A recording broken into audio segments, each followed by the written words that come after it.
couple special guests to introduce the movie tonight. Mr. Jordan Horowitz is an Academy Award nominated producer of The Kids Are All Right and La La Land, and also produced a film called The Keeping Room that played our festival years ago. Mr. Jordan Horowitz is here. Hi. I love this organ. Unbelievable. I can also, we also have another guest, Gugu and Mbatha, who's the star of the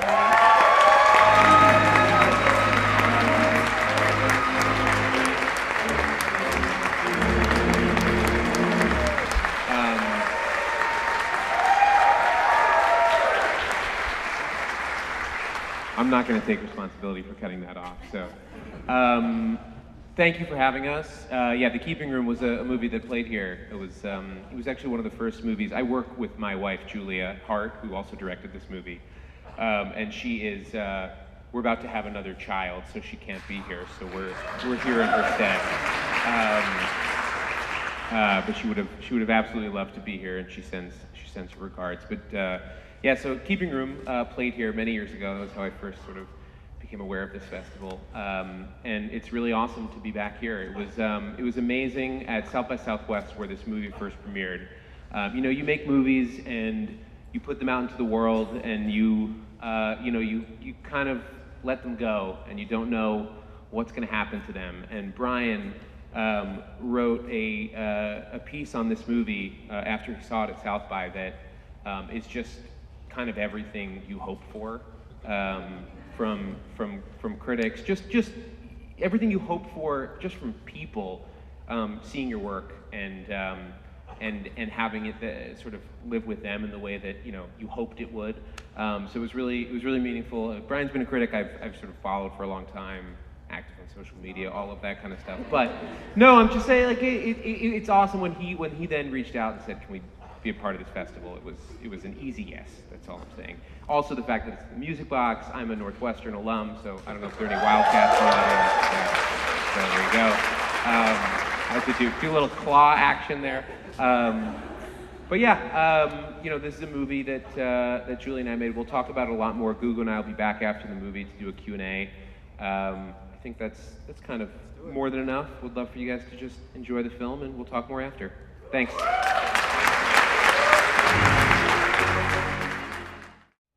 Hello again, ladies and gentlemen. What'd you think? All right. I just wanted to welcome our moderator for the evening, Ms. Tasha Robinson. And bring back to the stage Jordan Horowitz and Gugu Mbatha.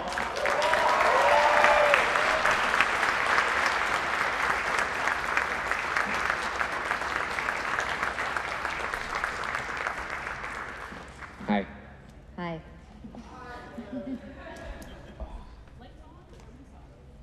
Uh-oh.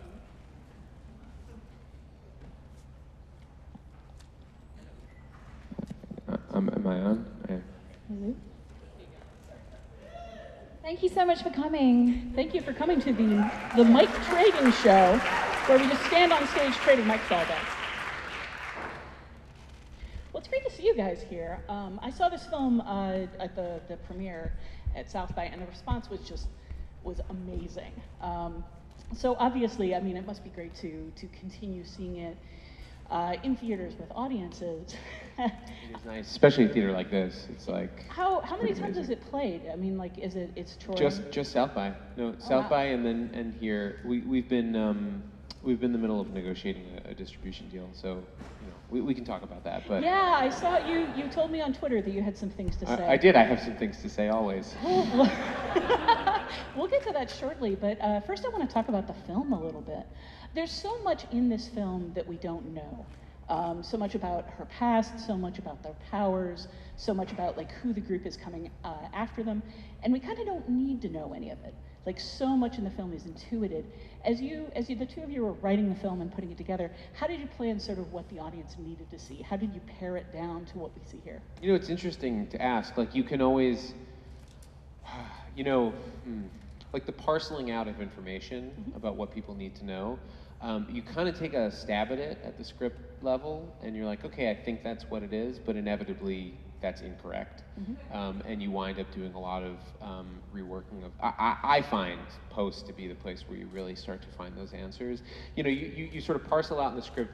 We tend to write a little bit more than we know. Like now that we've made a couple movies, we tend to write a little bit more and want to shoot a little bit more so that we have stuff ultimately in the edit. You know, the filmmaking that we like to do is pretty formal and very intentional. Like it's not a, let's just get some cameras and shoot and just kind of see what we find. It's very chosen, and so we like to put a lot on the page, and then shoot a lot on the page so that ultimately in the edit we can pare back, but then ultimately we find we don't have stuff, but then you kind of recreate, you kind of wind up using stuff from other places that you didn't expect to be in certain places. But honestly, the only way I have found to really know what an audience needs to know is to show the movie to people, the finished product to people, and listen to them, and not be scared of actually just like showing it to groups of people that you trust. You know, sometimes, especially when you're at the studio level, that gets kind of tied into like testing as a process, and that can be really complicated because people are looking for different things from tests. People expect tests to be like, well, if your number's this, then you got a home run. If your number's that, then you know you're going to bury your movie. And like, I don't look at tests that way. Tests are great because audiences actually tell you how they feel. You just have to kind of learn how to hear that inside of tests. So we showed the movie to a lot of people and tried to listen to the things that made sense, but sort of only you know. And we were given a lot of runway by the people we were making the movie with to kind of really figure that out, because they were really supportive of Julia and the movie we're making. So. I'd like to get into that a little more, but first, as we're talking about kind of what is on screen and what isn't on screen, what were the conversations about the character like? What like going in terms of what you would see and what you needed to feel? How did you and Julia talk about building the character? Well, first of all, I'm so sad that Julia's not here. As Jordan said, she's 8.5 months pregnant. But when we, you know, when we first met and started talking about Ruth, and I mean, for me, when I first read the script, I was just so drawn into this woman who was sort of almost on the run from herself, I think. And I think, you know, the mystery around Ruth and her backstory was something we talked quite a lot about. And you know, for me, you know, Julia is so warm and receptive. She really wants to hear, you know, she really wants to feel what the actors want to bring to the character, and we talked about it a lot. But then it was really once we got to Albuquerque, which is where we shot in New Mexico, and working with Sanaya and Lorraine, you know, a lot of feminine energy there out in the desert. You know, it was really just a very collaborative process. And for me, you know, I use a lot of music as well, and you know, obviously there's music that Ruth listens to, from X-Ray Specs to Lauryn Hill, and like creating a sort of playlist for the character and bringing that element to it. We were just talking about it earlier, you know, the idea of, you know, certainly when you're on set, there's so many distractions going on, and for me, you know, to have the music that Ruth is listening to is something that really helped me focus. But yeah, I you know, Julia was and Jordan, you know, so collaborative. It was a really lovely creative process. So much of that character is kind of bound up in her physicality, in the way she kind of hunches her shoulders when she's feeling put upon, and the way she kind of covers her face with her hands when she's sitting at the table. What were those conversations like in terms of how her body language changes throughout the film? Yeah, I don't know if we really talked about body language so much. I mean, I remember in the script it being very specifically, you know, the big man's black coat at the beginning, and then, you know, it being sort of this androgynous character that, you know, you weren't sure. It's so dark and murky, and she's sort of, you know, in this sort of such desperate circumstances that it's only at a certain point that you realize there's actually a woman underneath this kind of almost very mysterious, sort of tough exterior. And I don't know, I think that was something I just sort of discovered working with Elizabeth Warren, our costume designer. You know, we were finding the boots that you know, these army boots that were so heavy, but I just felt so grounded wearing them, and finding, you know, elements of the costume. I mean, she was so amazing at finding vintage pieces and things that felt really worn in, and the idea the world being somewhere where there was, this drought and this lack, and that, everything had a sort of hand-me-down, worn-in sort of feel. And so I guess, a lot of the physicality came from that. And also, the fact that, Ruth wasn't really, at the beginning of the movie, comfortable in herself and in her power. And I think a lot of that sort of more contracted physicality, and then towards the end, opening up and becoming, opening up to her potential sort of is physical too. We talked a lot about at the script stage of needing a very physical actress for the role. And when we were writing, we saw Beyond the Lights, and that's what made us. If you haven't seen Beyond the Lights, it's terrific. Absolutely. It's another movie that Gugu's in. So we saw that, and that was the first thing we saw. We were like, this is the person we want for this movie. And we talked a lot about the physicality, because really the first act doesn't have a ton of dialogue. And then once they kind of get to the farmhouse, there's a lot. She starts to open up a little bit, but as she said, she was very contracted and physical, and needing an actress that was able to kind of hold that physicality on screen. We talked a little bit about, Ripley from Alien. That was definitely a model, certainly for that first act with that coat and that sort of like very physical presence that you just kind of felt on screen, just kind of came off of it. So. Yeah, I've read interviews with you where you talk about how like this sort of started off as a story about a woman with power, and then once you realized that this was who you wanted for the role, it became a story about a woman of color with power and sort of that relationship to society. Did that change the script at all, or did you just sort of want to change the feel of the movie? It changed the script in that when we cast Gugu and then Lorraine and Sanaya, because as I said, when we were writing the script, it was very much Julia's first sort of the first time she came to me and said, "This is a movie I want to make," was after we had our first kid, and she said, "I feel more powerful than I've ever felt before, as a mother, and why have I never seen a superhero movie that's specifically about a mom and about motherhood and mothers and daughters?" And I said, "I don't know. That's a great question. We should figure that out." And so she started writing it, and it was at first about female power and the power of mothers, and then we saw it Beyond the Lights, and we were like, okay, we want Gugu. And we wrote the script, and we sent it to her, and you read it in a night.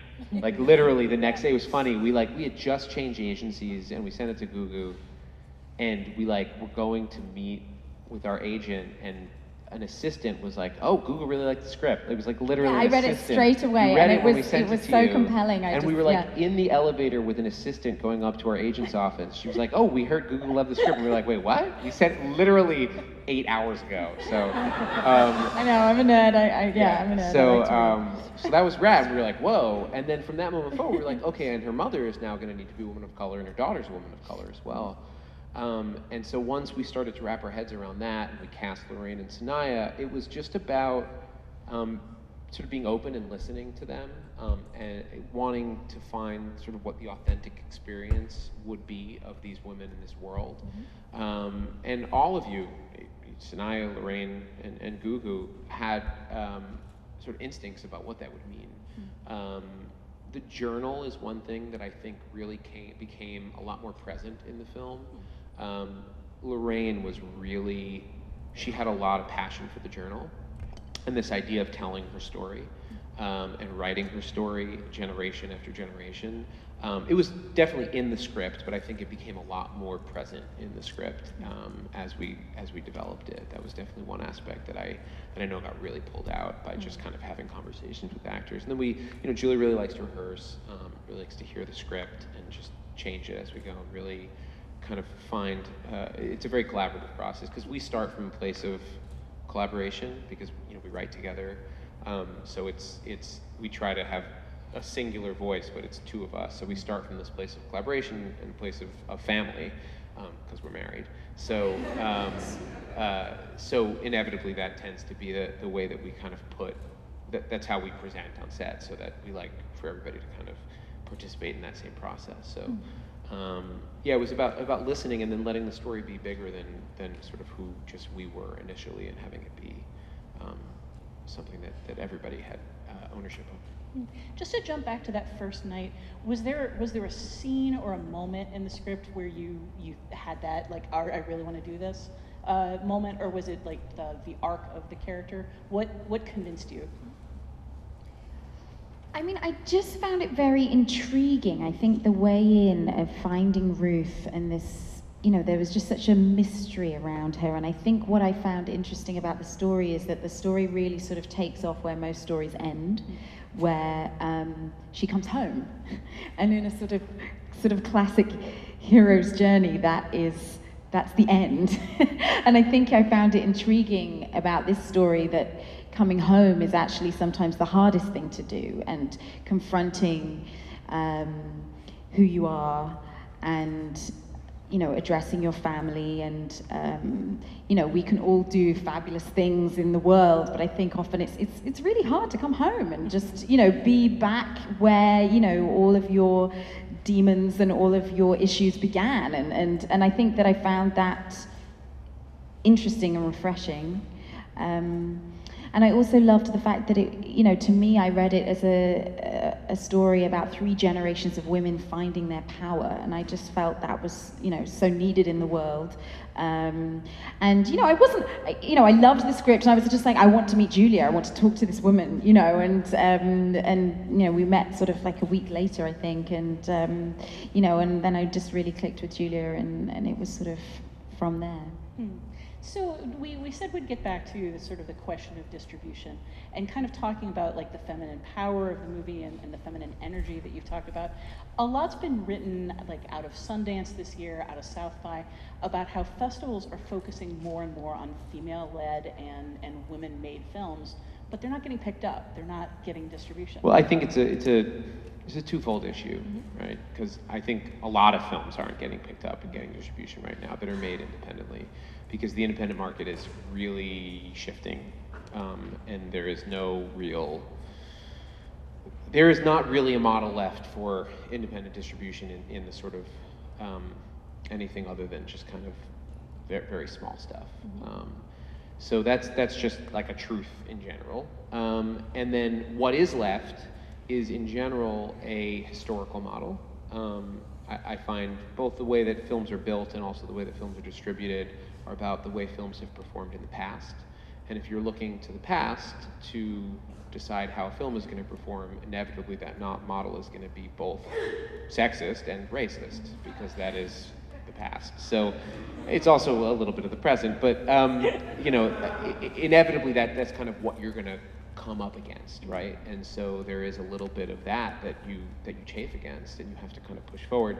Now, I say this partially because Julie and I are about to go make a movie for Disney for their new streaming service, but as Disney comes into that streaming service space, and also they just bought Fox, so Fox also comes into that space in a pretty robust way, and becomes a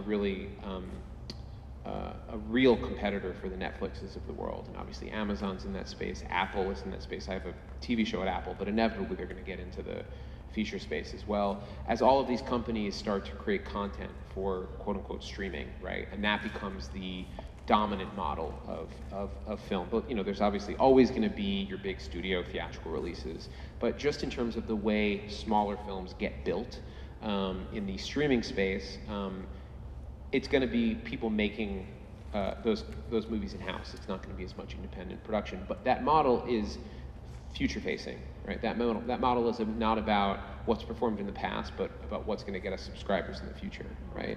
So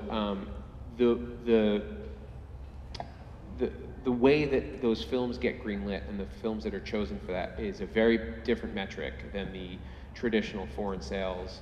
And how can we sell this overseas theatrically, which isn't really a market anymore, and how can we sell this domestically theatrically, which isn't a really market anymore for these types of films? So I'm very hopeful about where we go from here, but we're just we've been in and we're continuing to be in these kind of this very contracted, but then contracted in order to expand kind of space. So I think people are figuring it out.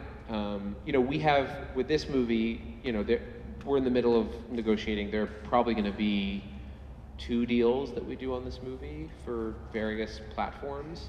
You know, we're in the middle of negotiating both of them. I'm very satisfied with where I think we'll end up, but it's just taken a much longer time because it's not a traditional deal. Like, we're not making the type of deal that you would have traditionally made out of a Sundance or a South by or a Tribeca or Cannes, whatever, any of those festivals, that it's like, okay, let's come, we're gonna write a check and we're gonna release it and that's gonna be it. You sort of have to think a bit more creatively about the way your film and the story you're telling is going to live in the marketplace. I mean, at the same time, I was literally reading this morning that 11 out of 12 of the first weeks of this year, the box office, the #1 film at the box office, was either led by a woman or by people of color. Well, but that speaks to what I'm saying about. But that's just it. It's like starting with Hunger Games, you had this dynamic where more and more women-led films were cleaning up at the box office at a higher percentage. But it's been years, and distributors still haven't figured that out. Because the model is, it's been years, but like, again, like the past 5 years doesn't really make a dent in 50 years of data, you know? So, I say 50 years, not really, but you know what I mean? It's like, it just doesn't, unfortunately, very often those films get ascribed, those films are outliers or this, or, well, it's actually just based on an IP that was successful, so it's not really about this or it's not really about that. And it's just like, there's always a way to talk around all of it. But I 100% agree with you. I think people want to see a much more diverse representation. I think people want to see themselves on screen.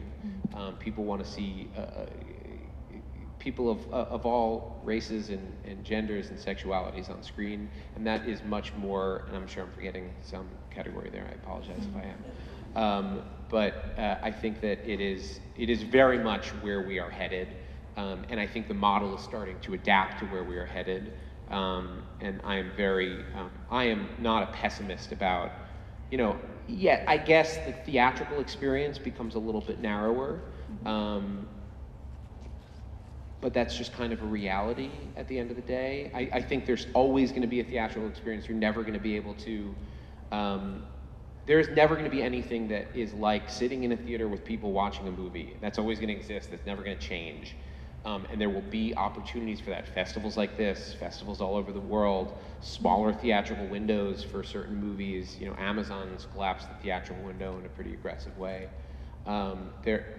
There are going to be new ways that happens. And as I said, once the bigger players get into that space and start shifting the model, you know, things are going to change in a more dynamic way than I think.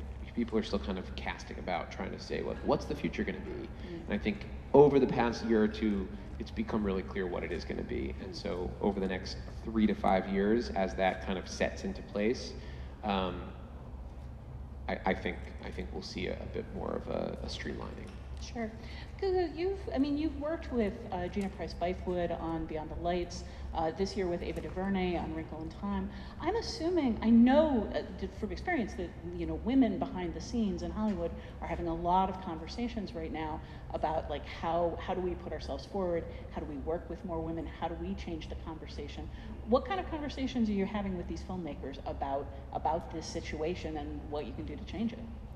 Well, I think ownership is really the key, you know, and I think, you know, certainly something that I always remember Ava DuVernay saying is that, you know, it's not about knocking on doors, it's about building your own house. And I think finding the stories, you know, beyond, you know, telling your own stories. And I think, you know, that's what's been so inspiring for me, you know, working with directors like Amara Sante, Gina, as you mentioned, and Ava and Julia. You know, I think it's women writers as well, you know, and people having the courage and, you know, nurturing female screenwriters and having the courage to tell stories from from your own point of view. I think, for a long time, the point of view of movies has been quite singular. And I think, for me, what is really interesting is, and the projects clearly that I'm drawn to are, the characters that are,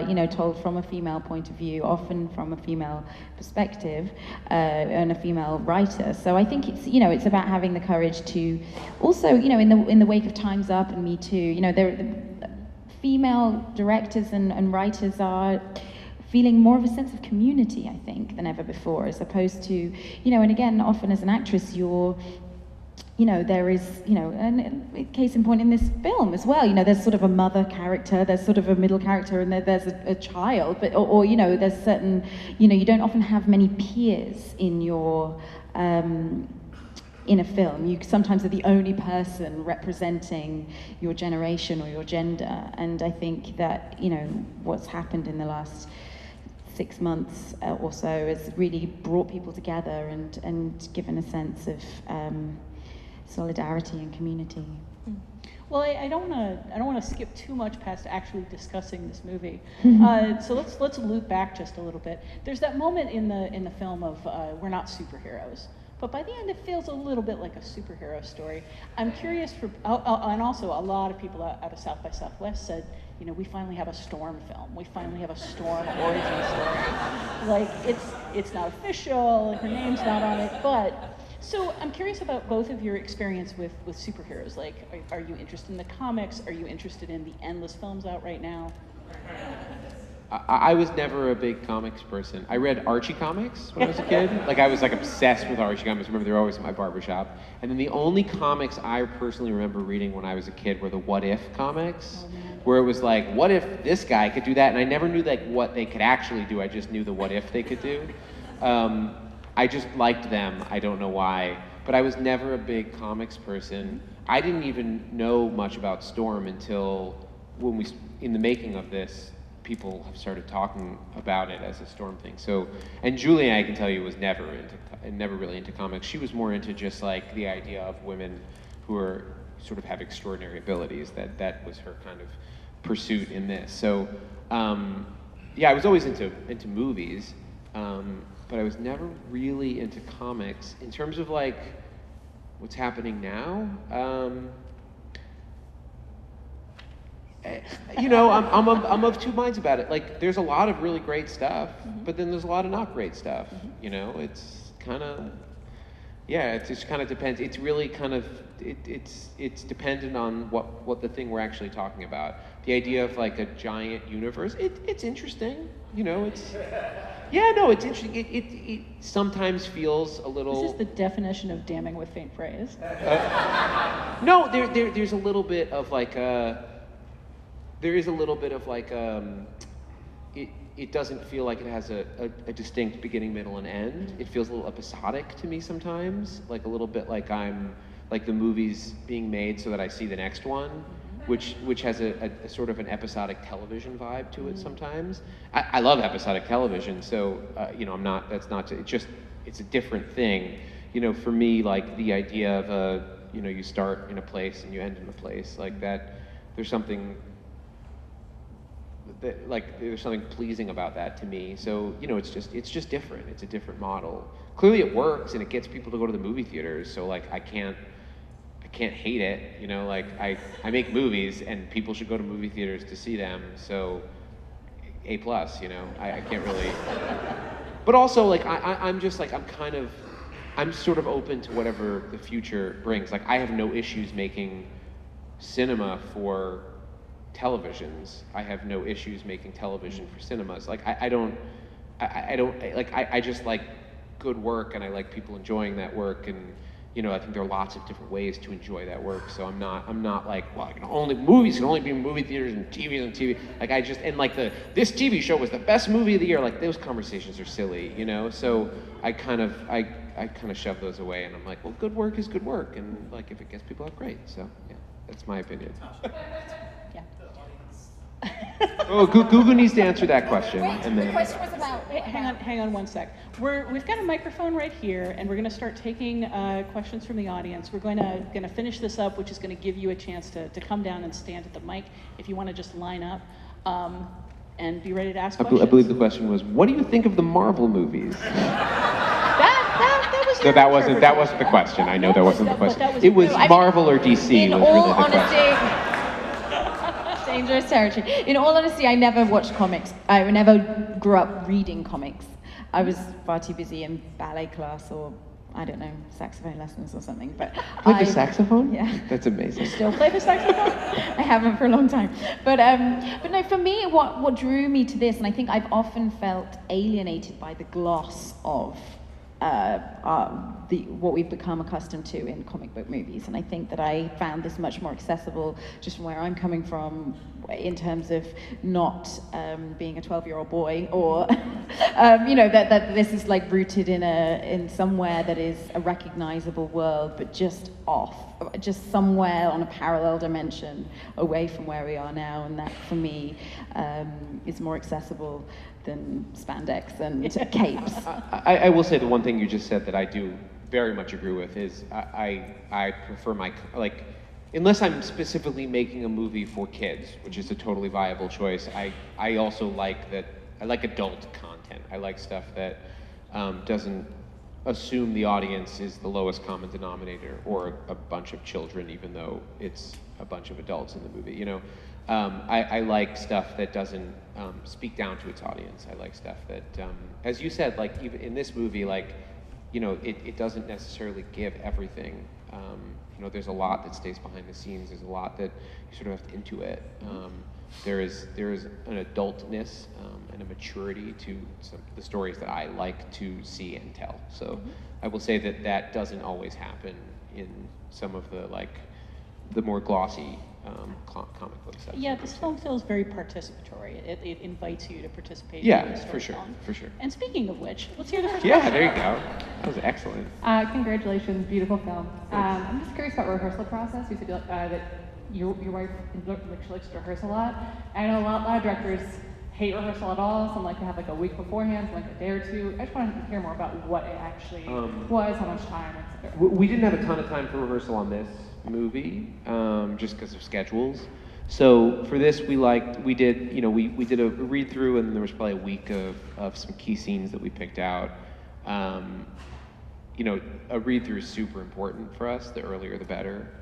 I did get to audition with Sanaya and in fact, several other actresses playing that role, which I think, even though not a formal rehearsal process, was sort of key to finding somebody with the right energy. And I think there were several little girls that came bounding in their sort of audition shiny clothes and wonderful young women. But I think there was something about Sanaya that was just so sort of, I don't know, fresh and sort of rough and tumble. She looked like she'd just come from football practice or something. Like she was just so present and confident. And I think sometimes casting is often huge part of the rehearsal process, because if you have people that you already have a connection with, Yeah, I mean, it really depends. On her first movie, Miss Stevens, we rehearsed for 2 or 3 weeks before we shot. There was a lot more. That movie was about language, though. I think a lot of it, and so there was a lot of very specific language in that movie and specific rhythms of language that we had to really finesse and hone with certain scenes. So that movie was that movie. This movie, there was a little less rehearsal. We would have liked a little bit more time to rehearse. We would have liked a little bit more time to shoot. It just kind of is what it is. You sort of have what you have. But yeah, no, definitely rehearsal in some way is very important to Julia. She comes from theater, so it definitely. Me too. Yeah, and Gugu does as well. Yeah, and also the actors we worked with in Miss Stevens all came from theater too. So there's a certain language in the scripts that we write that has a particular rhythm and pace that benefits from rehearsal. First of all, I want to say really enjoyed the film. Like I said, very feminine energy, focused on complicated female characters, mothers and daughters. And I was just amazed at how many of the comic book movie staples you guys decided not to go into the direction of. The ending had all the potential for a big climactic violent showdown. And I was just wondering, like, why, obviously, in most of the direction it took, I could see why, and I was just wondering why such an emphasis was placed on color along with their abilities, and just, I guess, why you really decided to not go with the more violent showdown, a more collaborative showdown. I mean, I think the general answer to that question is that one of the most important things to Julia and me and Julia in writing this was this idea that we've seen a lot of superheroes that are violent and destructive, right? A lot of men that save the world by first kind of blowing buildings up and destroying them. And so one of the things we really wanted to pursue was this idea that a female superhero, in particular Mother, is like her power is much more about creation instead of destruction. And so in the pursuit of that, I think that upended a lot of the kind of norms of the superhero movie. That's sort of your general non-specific answer to that question. I don't know if you want to I don't know, because I think a lot of those decisions were made at the script already level, made, sure. By the time I'd read it. So, I mean, I just certainly responded to that. I'm not a huge fan of violence. There's a few moments where Ruth is kind of fighting for her life, but it always feels necessary. And I think, when you see a gun in the movie, it's used functionally. It's not used in a glorified way. And I think that's important to me in films that I'm in. But yeah, that was already very much woven into the script when I came on board. Yeah, I mean, I find it a lot more powerful to put down guns and talk to people, but maybe that's just me. Well, thank you so much, and thank you guys so much for being here. Obviously, I'm really excited to be some of the first people to see this film. How can people go about supporting it and making sure you get the best distribution deal? Just talking about it. Like, if you liked it, just kind of talking about it on your various social networks, I think is always helpful. But yeah, no, as I said, within the next 2 or 3 weeks, there should be a couple announcements about the future of the movie and the world of the movie and a bunch of stuff. So. I think it's exciting, like in terms of what is actually happening with it, because I think there's a way that it is going to be exploited in multiple ways. So the movie and the world of the movie sounds very promising. Yeah, well, I won't make any promises, but I'll sort of we'll see what happens. So you guys not only got kind of an early look at the film, you kind of got an early hint of something that might be coming up. That's exciting. We'll see. Yeah. All right, can we have a round of applause for these guys? Thank you. Thanks very much.